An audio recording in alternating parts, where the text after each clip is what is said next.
প্রিয় বন্ধুরা, আসসালামু আলাইকুম। কেমন আছেন আপনারা সবাই?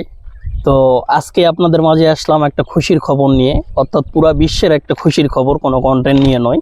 সেটা হলো যুক্তরাষ্ট্র এবং ইরান ইসরায়েল যুদ্ধ 2 সপ্তাহের জন্য বিরতি রাখছে।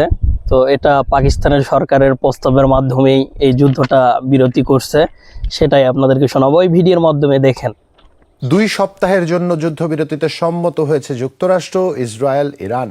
পাকিস্তানের মধ্যস্থতায় কার্যকর হয়েছে চুক্তি, নিশ্চিত করেছে মার্কিন প্রেসিডেন্ট ডোনাল্ড ট্রাম্প এবং ইরানের পররাষ্ট্রমন্ত্রী আব্বাস আরাকচি। হোয়াইট হাউস জানিয়েছে যুদ্ধবন্ধে রাজি হয়েছে ইসরায়েলও। লেবানন সহ মধ্যপ্রাচ্যের অন্যান্য স্থানেও কার্যকর হবে এই চুক্তি, জানিয়েছে পাকিস্তানের প্রধানমন্ত্রী শেহবাজ শরীফ। 2 সপ্তাহের জন্য হরমুজ প্রণালী দিয়ে নিরাপদে চলাচল করা যাবে বলে নিশ্চিত করেছে আব্বাস আরাকচি।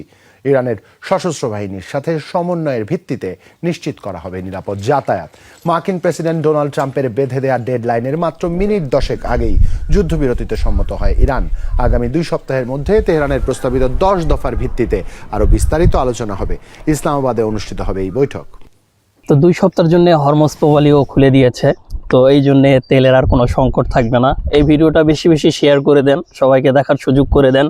ইনশাল্লাহ যারা যারা টেনশন আছে আর কোনো টেনশন নাই, কারণ যুদ্ধবিরতি 2 সপ্তাহের জন্যে। তো বেশি বেশি শেয়ার করেন, সবাই যেন দেখার সুযোগ পায়। ধন্যবাদ।